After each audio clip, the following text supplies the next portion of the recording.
Saudações a todos vós que nos acompanhais através do grupo de reflexão bíblica São Jerônimo. A solenidade de hoje, exaltação da Santa Cruz, nos brinda com um trecho do capítulo 3 do Evangelho segundo João, onde temos o conhecido diálogo entre Jesus e Nicodemos, onde Jesus fala sobre o novo nascimento e a vida eterna. Os versículos 13 a 17, lidos na liturgia de hoje, nos mostram a medida do amor de Deus por nós mediante um sinal, ou melhor, o sinal por excelência, a cruz. Jesus diz a Nicodemos que assim como Moisés levantou a serpente no deserto, assim será levantado o Filho do Homem, para que todo homem que nele crer tenha vida eterna.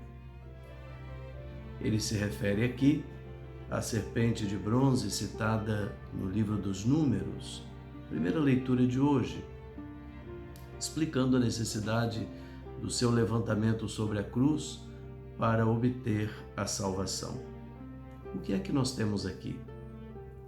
Deus transforma o símbolo da morte, que era a cruz, no símbolo da vida por excelência. A cruz revela o supremo amor de Deus, que salva. Só nesse sentido nós podemos compreender a entrega livre de Jesus por amor ao Pai e por amor à humanidade. Temos na cruz, portanto, a chave para a nossa salvação. Eis porque o apóstolo Paulo, escrevendo aos cristãos de Corinto, ele diz: nós pregamos Cristo crucificado, escândalo para os judeus, loucura para os pagãos, mas para nós, os eleitos, quer judeus, quer gregos, força de Deus e sabedoria de Deus. Assim, o evangelista João, ele une a sua compreensão sobre a pessoa de Jesus, isso se chama cristologia, com o fim de todas as coisas, isso se chama escatologia, ou seja, para João, o envio do Filho trouxe a vida para o mundo, ou seja, Cristo realizou o projeto de salvação e isto é o que na teologia se chama escatologia realizada, onde fica evidente a conexão que existe entre o crer no Filho e não ser julgado, mas ter a vida eterna, como ele fala lá no capítulo 12 do Evangelho.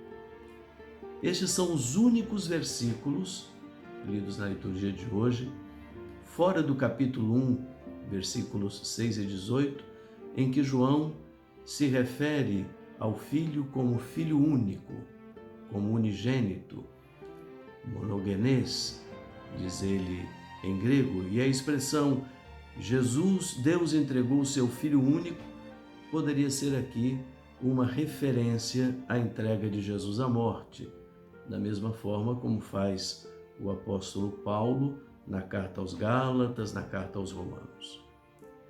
Nós podemos concentrar o texto do Evangelho de hoje também em dois verbos, o verbo julgar, condenar, que é o verbo krino, e o verbo salvar, que é o verbo sotso. Quando se diz que de fato Deus não enviou o seu Filho ao mundo para condenar o mundo, mas para que o mundo fosse salvo por meio dele. A entrega do Filho tem um único objetivo: a salvação e não a condenação. Engana-se, portanto, quem pensa que Deus teria enviado o seu Filho ao mundo para condenar. Deus ama o mundo. Deus ama o mundo com um amor sem medida. Por isso enviou o seu Filho.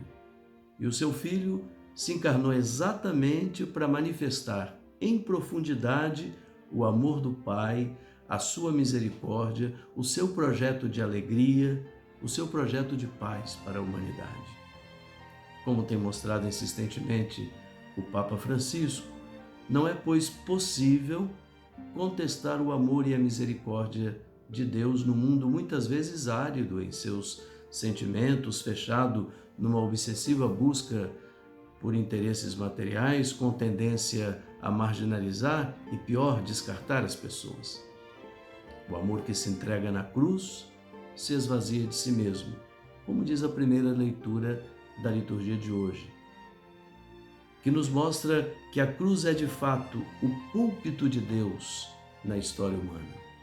No silêncio da sua entrega, Jesus revela o compromisso de Deus com os crucificados da história, num amor gratuito, num amor sem limites, numa misericórdia e ternuras que trazem a salvação à humanidade do nosso tempo e que nos faz entender bem a sua palavra quando ele diz, lá ainda no capítulo 12, num dos seus discursos: quando eu for elevado da terra, atrairei todos a mim.